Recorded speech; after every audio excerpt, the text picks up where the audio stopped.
On today's show, we'll recommend an EV for a family of 6 with 3 generations, another family wanting to replace their Nissan Leaf, and a man looking for a used EV for his son. Welcome to Battery Bargains, a weekly series from the Batteries Included podcast, where we make EV recommendations to order. This is episode number 37. I'm Dominic Yoni, and I am joined today by Martin Lee from the EV News Daily podcast. If you're looking for your own battery bargain recommendation, send us a 1-minute video or an email with a couple short paragraphs describing your use case and budget, and we'll see about featuring your case on an upcoming episode. All right, so let's kick this thing off with our first case for today. And to be transparent, we've edited these emails for length and clarity. Ready to go car shopping, Martin? As always at this time of the week, my favorite thing to do is spend somebody else's money.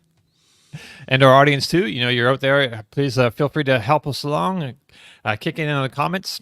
But before we get to our first email, we had last week we had a case from Jason, a Ford Mustang Mach-E owner who was trying to have Ford buy back his Mach-E. He was experiencing some issues and had kept it into service for some time. So apparently, I think the phrase was several weeks they've had it for, which is why I said, you got no chance of getting a buyback, my friend. It didn't look good to me either. It did not look good to me.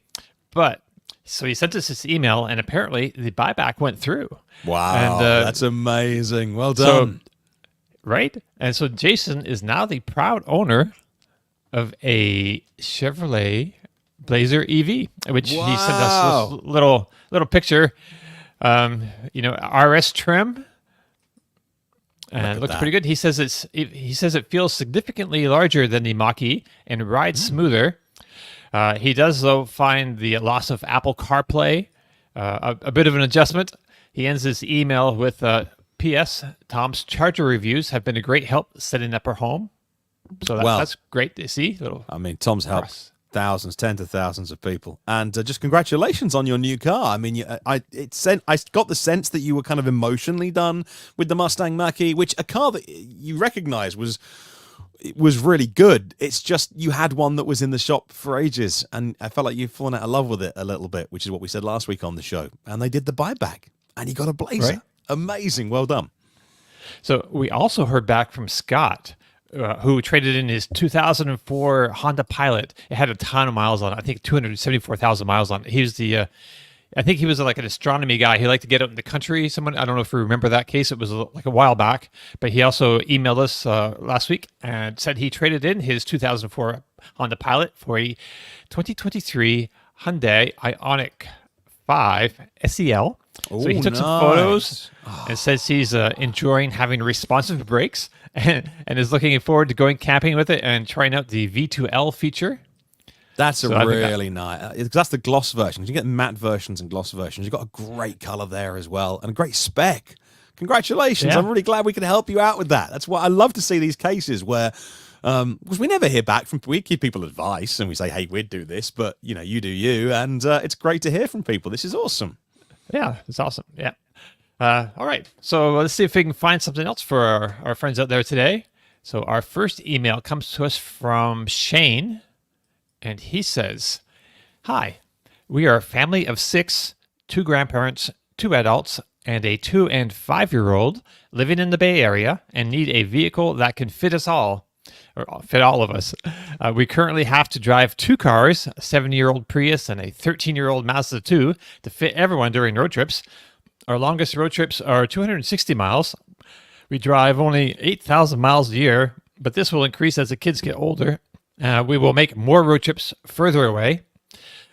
We plan to charge primarily at home as we have solar. The cars I'm most interested in are a used Tesla Model Y 7-seater and a used Kia EV9. My wife likes the Model Y interior and the fact that it's a smaller car. I like the technology, charging access, efficiency, and reliability. However, I don't like the stiff ride, and I don't want to wait for the Juniper refresh. I also worry our kids will outgrow the Model Y's 3rd row.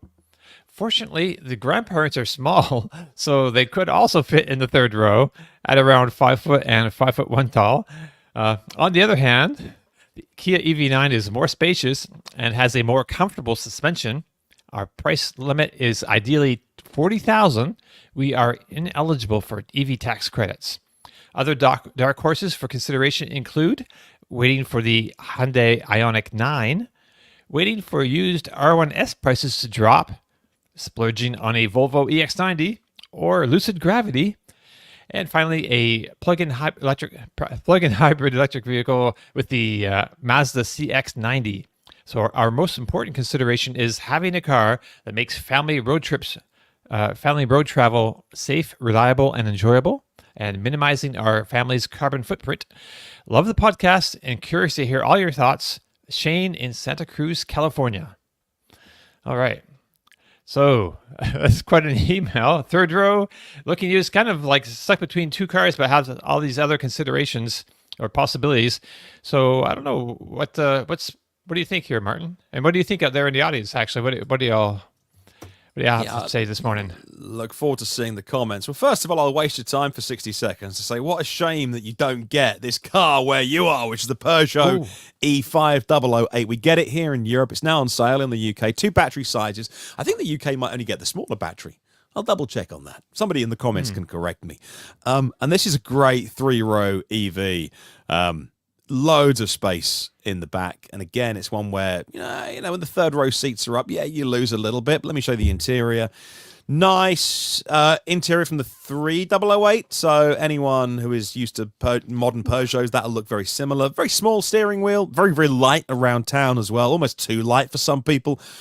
Steering feel. I'm not keen on how light the Peugeot steering is and the small steering wheels, but either way, it's what they've done forever. So like really nice, and then a really decent second row, and a really decent third row as well, and a proper 3-row car. But there we go. I'm sorry to waste your time on a car you can't have, but always interesting. I like that. That looks good. Yeah, always interesting to look at it.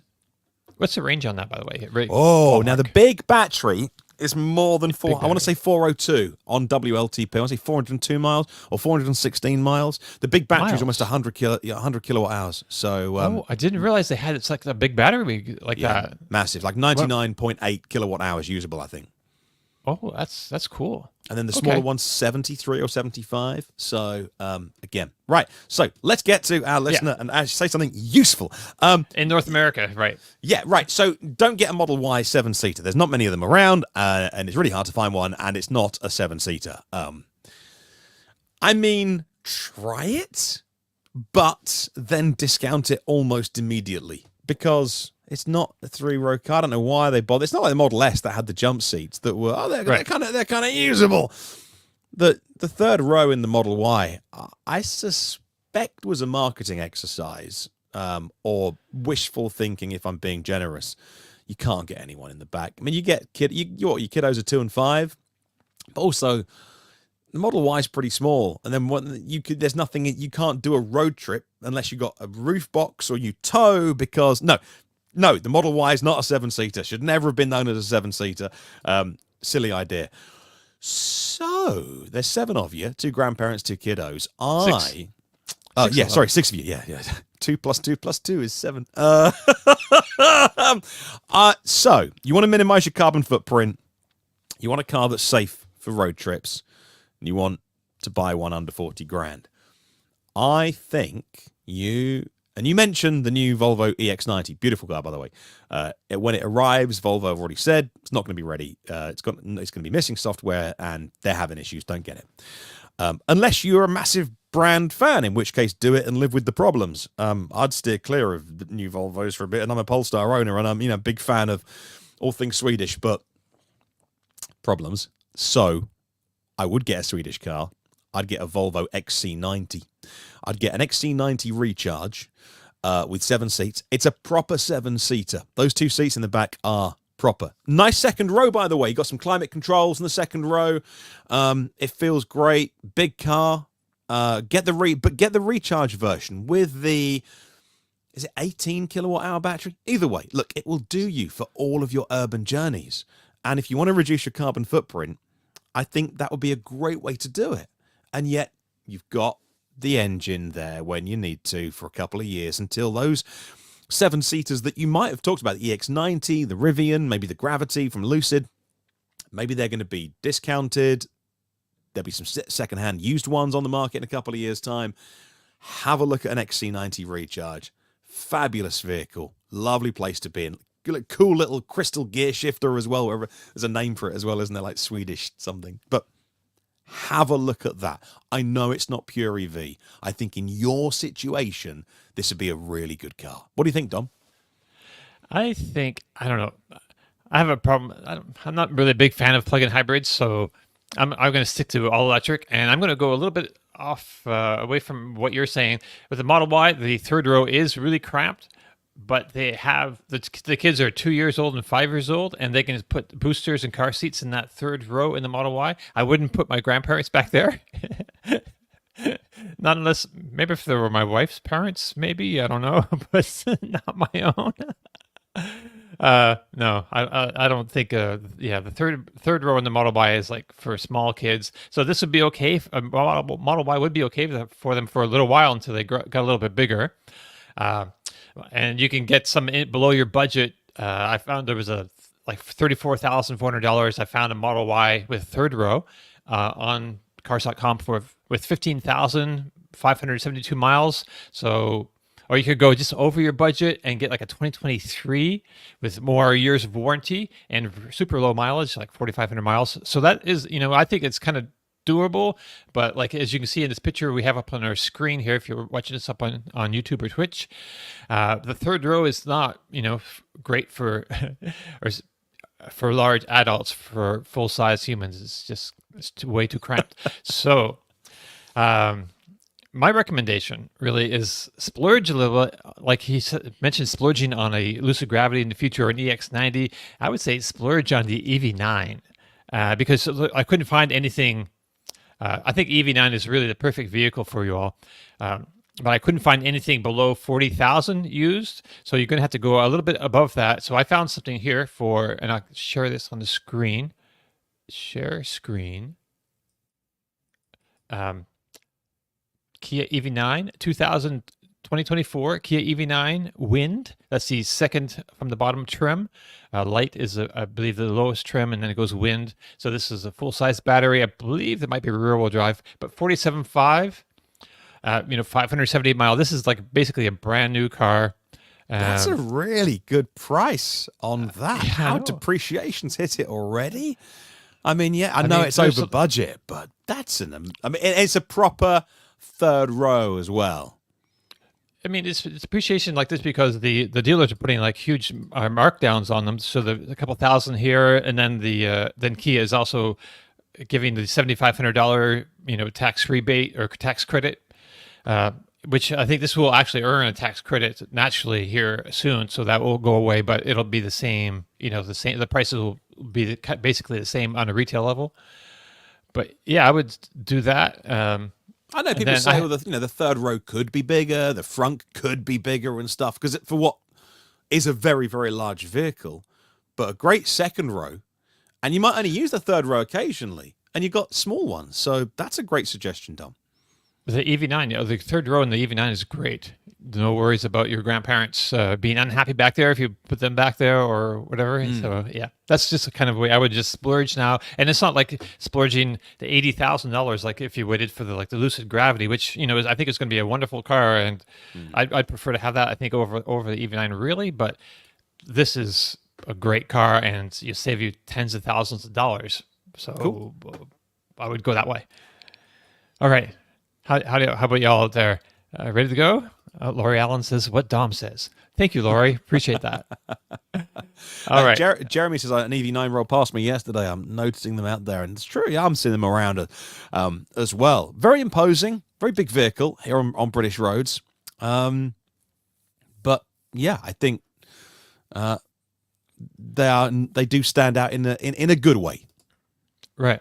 I recently drove one 800 miles from Fort Collins to Las Vegas and back, and it's great family vehicle. Lots of room. I think it's got wireless Apple CarPlay and Android Auto and all that kind of stuff. All right. Mark's in the comments is saying he's happy with his EV9. Loved the Ioniq 6, but needed more room. Yeah, it's interesting. For his large dogs. The dog guy. That's great. Hey, yeah. All right. So our next email comes to us from Tyler. He says, "Hi, guys. We're a 2 EV family with a toddler and a large dog and a second kid coming in the fall. We've owned a Hyundai Ioniq 5 for 2.5 years and 30,000 miles, which fits our life perfectly. Over 15,000 of those miles were road trips, and many more were trips to the mountains nearby. Our second car is a 2016 Nissan Leaf. We had been thinking about a used Kia EV9 or Chevy Silverado EV to replace the Leaf at some point. So now I'm debating either jumping on one of these crazy lease deals or buying a used second car, likely a second EGMP car in either case, but open to other non-Teslas. We don't have a specific budget, but we're not big spenders.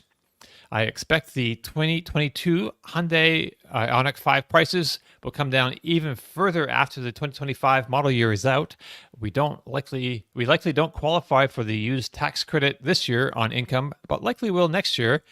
Risky timing with the election, but don't strictly need the tax credit.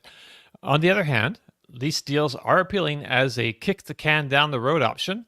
We're both interested in the Ioniq 6, which is still more expensive used, while leases on it are cheaper. Leasing would give us some time to decide whether we want to do a 7-seater or a truck at some point. But we've never leased before and have questions. Could you put a trailer hitch on a leased car? Are we going to get slammed with fees for sunscreen on the interior? Or is that solvable with a $200 trip to the detailer at the end of the lease? Even with crazy cheap leases, are we going to spend quite a bit more leasing than we'd lose to depreciation on an already cheap Ioniq 5? Thanks. Love the show. Tyler. All right.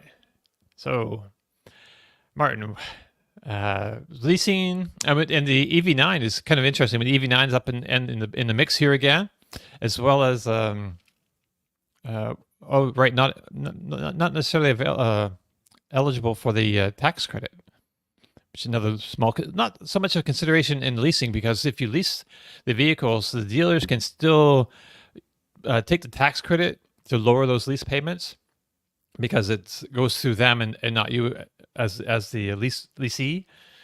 They're kind of considered the buyer, so that's a nice little loophole to take advantage of that incentive. So what you got?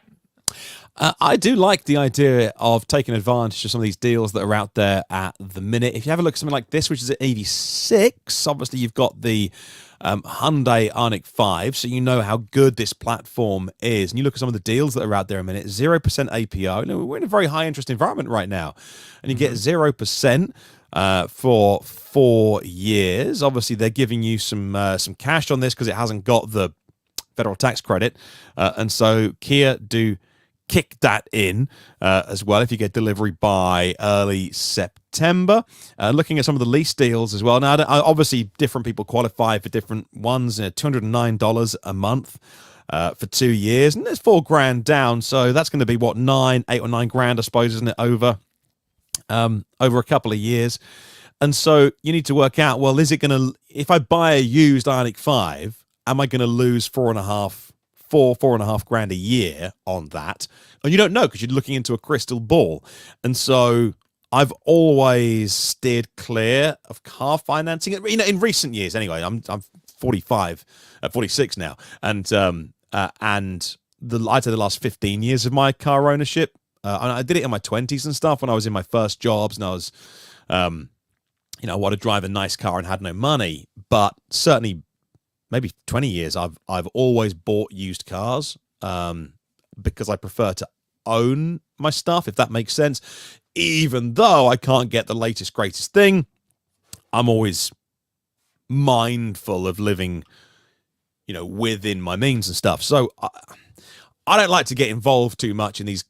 There's whole YouTube channels, whole blogs and stuff devoted to, you can save $20 here and get this lease and all that kind of stuff. But as you say, I'm getting the feeling from what you write, the kids have got sunscreen on and stuff. I've got 2 kiddos as well, 2 and 6, and the idea that if they wreck the car, I'm annoyed, but they're wrecking my car. They're not smushing ice cream into something that ultimately I've got to make right before you hand back.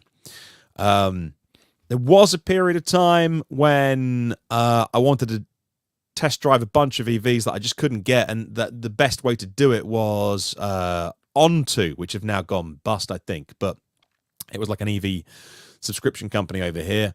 And I had a few cars from them just because there was a bunch of stuff came out that I really wanted to drive. And I just remember the hassle of handback day when I'd have it for a month or two, and then the guy would come to collect the car. It was just, it was all-inclusive rental and stuff. And they might still be trading. I'd say they've gone bust. They might still be trading. I know they entered into some sort of either, scheme, insolvency or whatever. You can check.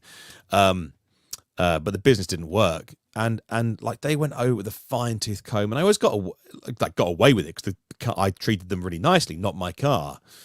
But, ultimately it's not your car. I'm getting that feeling from you. Now, lots of people do lease and they're fine with it, and they have spent $1,000 at the end of it, have all the chips done, have all the dings and dents done, have it detailed. And so I think you're better off going for a used EV and riding the risk of depreciation. I think, and this is not anything guaranteed, I suspect we have seen the worst of EV depreciation over the last 2 years. I suspect, but I don't know. What do you think? Well, I got excited when I saw Chevy Silverado EV. So, and I was thinking of a situation. Let me just throw this up on the screen real quick. But so I was thinking of a situation with the kids and kind of worrying about. I think we edited this email a little bit, but there was things about Cheerios here and there, or like you say, your kid's ice cream smushed into the seats. This is the work truck spec. You don't have to worry about getting this thing dirty with kids. It's not as nice of an interior as like the upper, regular retail specific spec Silverado EVs down the line, but you can take a hose and hose this thing out if you need to. Basically, I'm not sure exactly. Don't do that. Let's just check But what I'm going to say is, it's like thick vinyl seats. Heavy floor mats. It's really made for getting dirty, and you can see this interior. This is not like a glamorous, it's very utilitarian, but it's a Ford. This particular example is $65,000, basically no miles on it, 6,128 miles. So this is kind of where they're starting at right now, and this is a 4WT, so with 450 miles of EPA range. So you're probably going to be able to travel 400 miles on this thing, basically, like on the highway, before you'd have to charge back up again, which is pretty decent, I think. It's like this is a road tripping machine. We took these across the country. We took like four electric pickups that are available for sale in the country right now. We drove them from Jacksonville to San Diego, California, on the out of spec channel for the out of spec. Was it motoring channel? And this was the winner. It had the big range. It charges like a beast, and there's no catching this thing even right. So that I was just kind of taken by that option. I'm not sure if that's necessarily the best option right now for you, but I liked it a lot. So they said that they liked the Ioniq 6.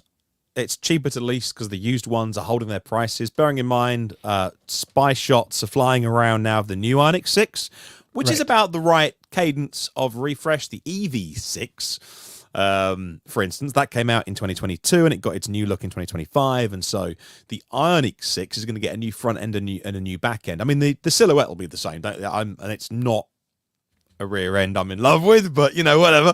That'll stay the same, but they are going to freshen it up next year, which will depress prices of the ones out at the moment. But that might be a year away by the time it comes to various markets. It was seen testing over the weekend and stuff, so I wouldn't hang on that. And finally, a subject that I do need to understand more on to answer your question properly, which was, depending on the result of the election on the 5th of November, will Trump get rid of all the EV incentives? Well, a week ago I would have said yes, but over the last couple of days, not only was he gifted a Cybertruck by an influencer controversial influencer streamer who gave him a Cybertruck. They did the interview inside the Cybertruck, and Donald Trump said, "Oh, this isn't Elon." He said, "This isn't Elon," and then they played with the big screen. And then Trump subsequently spoke about EVs and said, "I love them now because Elon has persuaded me." So I guess he's a man of principle and a man of standing. Donald Trump sticks by his beliefs, apart from when Elon Musk gives him his campaign fund $40 million a month. And now Trump loves EVs. So I'm a lot less worried about that because, I mean, yeah, we can be cynical if we want and say, wouldn't it be nice if politicians had principles, all of them? But by the sounds of it, Trump's going to just leave EVs alone now. And you might have Elon Musk to thank for that, and either Musk's super PAC and the fundraising, or whether he's giving to Trump himself. By the sounds of it, over the last couple of days, Trump has really softened on EVs. And I suspect might just kind of forget about, because he used to use them as a campaign tool to bash. Right. Very popular with his base, very popular with the crowd who go along to his big rallies. I suspect, if the love-in with Elon continues, there's rumors of a big interview, I think. They read that today, like a big Musk-Trump kind of one-on-one on social media. I suspect that will just stop being an issue and Trump will suddenly love EVs. So that might not be a problem going forward, but I need to fully understand what are the implications of, various different results of your election. So, for a Brit, I talked a lot about American politics. Sorry. Sorry. I think one thing about the election, though, so it happens in November, but it doesn't. Any changes over and any change to legislation or tax credits wouldn't happen until sometime into next year anyway. So that gives you a few more months of breathing room or time to make a decision. Either way, but like you said, I think the EV credits are probably going to be okay regardless of the winner of the election. But looking at this thing again. So I mentioned the Silverado EV. Another option I thought was they like the Ioniq 5 so much. Why not two of them? So I mean, why not?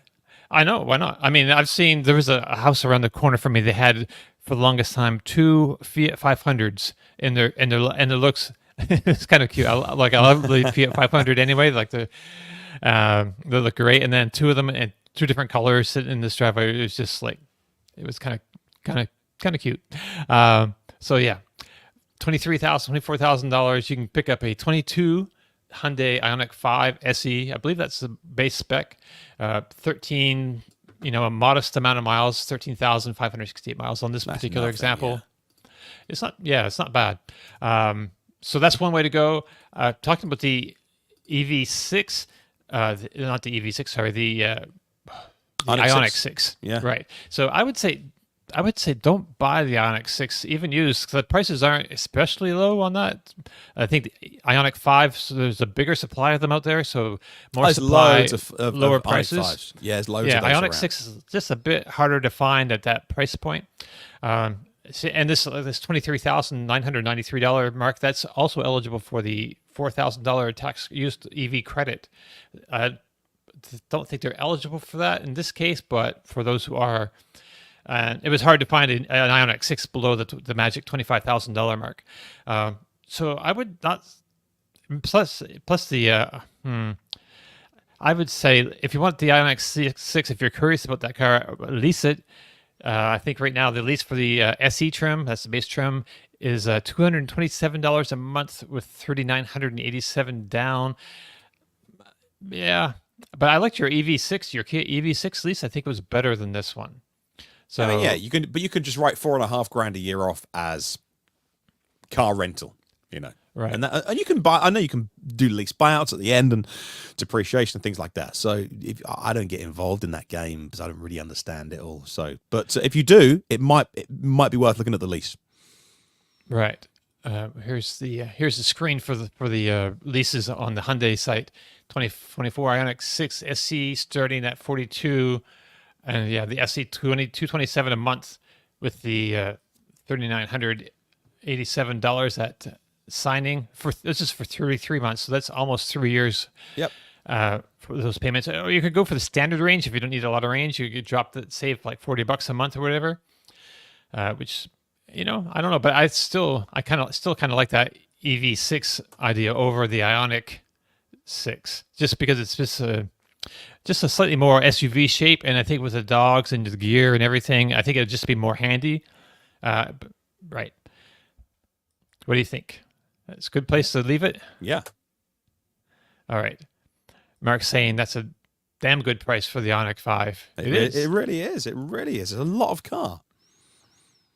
Oh, Mark is saying, Dom, when you get a chance, will you mention what you didn't like about the EV9 HD2? I think he's talking about the ADAS system, like has a self-steering. Yep. And, of course, automatic cruise control, dynamic cruise control. I just didn't like the way the steering worked for me. And it's really a hands-on system because it's relatively competent until it isn't, and there's no warning that it's going off. It's not going to be able to handle whatever turn, so you really got to keep your hands on it. And I just, it would nudge a bit here and there. I wasn't comfortable with it. My co-driver on the trip was comfortable with it and used it all the time. I like was it. Not. I like HDA too, and I find that the nag, however long the nag is a little bit longer than some. And you can just rest your hand gently on it until it nags you, and then you've got some time to apply a bit more force to the steering wheel. But I like HDA too, if especially on some of the roads over here where it's mapped. I found it worked brilliantly. Right. I expect it's going to improve a little bit. I didn't. Yeah, I just didn't. I found myself wrestling with it, and maybe that's a me problem. I think because like you like it, other people like it, so I think it's kind of an individual sort of thing, really. This self-steering. I remember when I first tried, what do you call autopilot in the Tesla. I also, man, I did not like it at all. I didn't like just because I'm a driver. I've driven. I don't know. I used to be a commercial driver, so I've got over 1 million miles easily. And I just like steering myself. And when I go into a turn, I kind of take the inside track just a little bit sometimes, or, and then at the time the autopilot was like straight in the middle. And sometimes it felt like it was going a little on the outside of the turn, which just made me uncomfortable inside. So, but, other people tolerate that well. So again, it's a bit of a me problem. Some people will like it. Some people won't. But let's move on real quick. We're already over 30 minutes. We have one more email, but this one shouldn't take too long. Our final email comes to us from JC. He says, I'm looking for an EV for my son. We live in the Sierra Nevada mountains in California, where gas is expensive and electricity is reasonably priced. I have been trying to snag a Hertz Tesla Model 3, but those are sold as soon as they hit the lot. I would like to pay $22,000 or less and ideally find one that qualifies for the $4,000 tax rebate. I would like the 2022 Model 3 standard range because I figured that the LFP battery will last forever and therefore it would be fine with higher mileage, say up to 70,000 miles. And I can buy winter tires for traction. They're rear-wheel drive cars. And Teslas are super easy to use on road trips. My questions, is there any other EV that would be a better choice? If not, any clue on finding a standard range Model 3 that fits my budget? Longtime listener, first-time emailer, JC. All right. Can I start this one off, Martin? You mind? Yeah, please do. Okay. Well, I would just say, forget Hertz. Just use definitely. it like a... Yeah. That's just like asking for problems, really. Not discounting if if you could see a Hertz car like super low mileage on it, maybe it'd be fine. But I would just use like an online car shopping site like Cars.com or Car Gurus or Tempest or whatever, and just use that to track down a vehicle. So I was looking at them last night, and I found a 2021. Let me just bring this up on the screen for you all. A 2021 Tesla Model 3. $22,900, so just a bit above your budget, but 21,000. I wanted to keep the miles low. I don't want to buy what was his 70 up to 70,000 miles. Like you can get down into like the 13,000s before any tax credits. I'm not sure if you can use a full tax credit when you get down there because some of it goes away if the cars get super cheap. then that $4,000 amount kind of lowers a bit, but you definitely get the full amount here. So it'd be at the top of your budget, but it's like a low mileage. It's a 2021 standard range plus. Looks good in black, and there's there's a few of these out there. But if you want to raise that the mileage limit when you go looking on the sites, on the shopping sites, you can find plenty that are lower than this in the standard range plus. There's lots of them out there. My alternative suggestion is a Hyundai Ioniq 5 SE. Shopping around, find one in your budget pretty easy. $23,000, $24,000. So this is a bit above the budget again, but eligible for the $4,000 tax credit. Only 13,000 miles, and I think it's got, actually off the top of my head, I'm not sure what the range is off the top of my head. 77 kilowatt hour battery, so it's going to have. I think it's going to have more range than the Tesla Model 3, and I think this battery is going to last. In 200,000 miles, this car should, I think, I haven't done the math, so you correct me in the comments if I'm wrong. I think it'll still have, more range available to it than the Tesla LFP would. But so that's another option. And then I had an alternative option as well to that. An alternative to the alternative. Just because, why not consider some other, the Tesla is like the easy choice really, because and it's a decent choice for a used vehicle. 2021 Volkswagen ID4 first edition, 12,000 miles, 22. So it's right in that same kind of ballpark as the Tesla, but with slightly lower miles. And this is the first edition, so I believe that gets all the stuff. And it's a rural drive only. It's a bit slow, so if your son is like in his teens or maybe early 20s and maybe reckless or likes driving super fast, this might be a safer vehicle because he can't accelerate quite as quickly. I think it's like a 0 to 8 seconds, 0 to 60 on the rural drive. The 2021, the 2025 Volkswagen ID4s are a lot quicker, but these old ones are a bit more pokey, and it's got lots of nannies, so they keep you under control if you go into turns super hot. I think it's for a young kid, it might just be a safer choice just from that perspective. What do you think, Martin? Yeah, that's what I'd assumed when they said I'm looking for my son. I'm like, I wonder how old. I mean, it could be that they're 30 and you want to get them a car. Sure. But I'd assume that they were perhaps in the beginning of their car career, as it were. And that's where I really like the Tesla Model 3 because they're cheap as chips. And I think you are in that ballpark. Don't get a Hertz one. And initially I thought, those Hertz deals might be quite good. And then I kind of thought about all the people online that went, I just hired a car from Hertz, and when I turned up, they gave me a Tesla and an electric car, and it wasn't charged, and they weren't driven by people who love EVs. I think they were rental. They were rentals. You know what I mean? So don't get a Hertz Model 3 unless you really get a stellar deal. But look, Model 3 cheap as chips. I think that budget, $22K with a $4,000 federal tax credit, 2-year-old car, LFP pack. I think you're right on. I'd look at, I'm not in the US, but I'd look at cars.com and I could find some great cars in that ballpark. So I'd go with that. Dom's already mentioned the Ioniq 5, really good. Mach-E, really good. The thing about the Model 3 is increasingly they are just the Toyota Corolla of 2024, and they're everywhere. Part supply is out there, and you can't always get. I'm not saying that a young driver is going to dent it or crash it. I'm just saying that part supply is a factor. But my point being, check the insurance. I don't know what your insurance industry is like over there. Over here, young people pay a huge premium for being a young driver, often with either a black box or some sort of driver monitoring in the boot. But look, I had the old gen Kona 64 kilowatt hour battery for a year, and I loved that vehicle.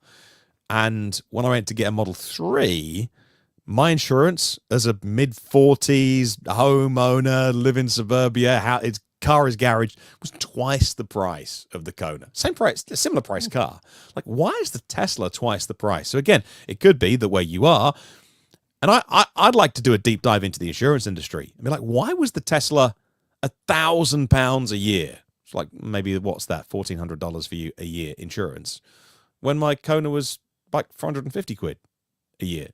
Is Right. it the repair costs? Is it the way Tesla build their vehicles? Is it the prices from Tesla? I don't know. I'd like to find out why the insurance. So before you do anything, I would go online, get some virtual quotes, give your insurance broker a call, whoever you use, and just start, because that could be the define. You could end up with a Nissan Leaf, because Leafs are so cheap to insure, and he could drive that for a year or two if he's not road tripping and doesn't want shadow mode. So if he is younger, please start with insurance and then work your way out according to what car you would like. Unless it's not an issue. But it sounds like you're shopping for budget, and so I'd start with insurance. That is a good shout out there, Martin. That is I don't know what other people. I just did some shopping, some insurance shopping for my own car, and saved like $300 or $200. But because it's high, and even the cheaper rate is like higher than I was hoping. It's like, Really? My Tesla Model 3 is in here. It's expensive, unless you got to really shop around and find the right dealers, or the right insurance company to go with.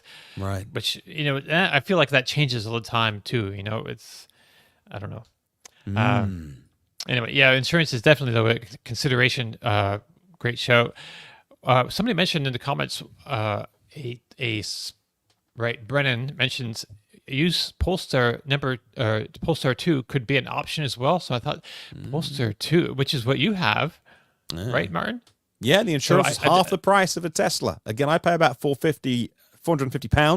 Maybe that's $700 a year on my insurance. Half the price of an equivalent Model 3 long range. Like, why? Why is it half the price of a long range? I don't understand. Yeah. So I just did a really quick look. 2022 Polestar 2 long range single motor.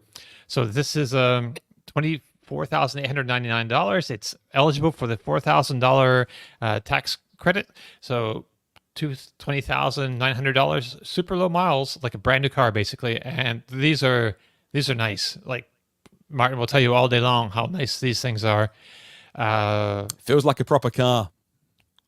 Yeah, it feels very analogous to I'm old, so it just feels like they've put. You know what? The thing about Polestar, attention to detail, my friend. If you are, first, I can't believe your son would get this. If it's one of his first cars, amazing. Great thing about Polestar, loads of thought went into it. You can tell that Thomas Ingenlath, the boss there, is a designer by trade, because I still find after 6 months, nice little touches, choice of fabrics, like nice little things that you touch and look at. It's the opposite to a Tesla, which is all technology and brilliant and the best at so many things. And the Polestar, it's just a really nice place to be. Yeah. But that big center console, you are wedged in. Some people don't like the way their knee rests up against it. So go and try one. Right. All right.